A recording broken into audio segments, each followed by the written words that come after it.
Recipe জিরা rice চালগুলোকে ঘন্টাখানেক ভিজিয়ে রেখেছি আর সাথে নিয়েছি পেঁয়াজ বেরেস্তা আমুল বাটা শুকনো লঙ্কা কাঁচা লঙ্কা তেজপাতা কারি পাতা ধনে পাতা আর গোটা গরম মশলা।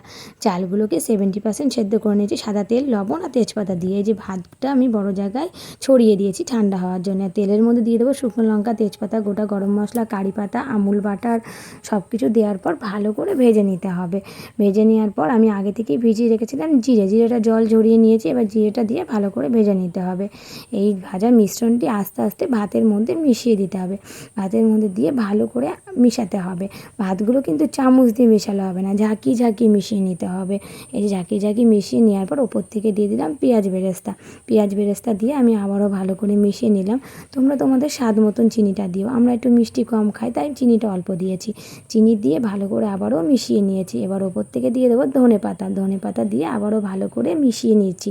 কেমন হয়েছে বন্ধুরা জিরা রাইসটা একবার কমেন্ট করে জানিও। আমার তো প্রচণ্ড ভালো লেগেছিলো। তোমরাও এভাবে জিরা রাইস করে খেয়ে দেখো।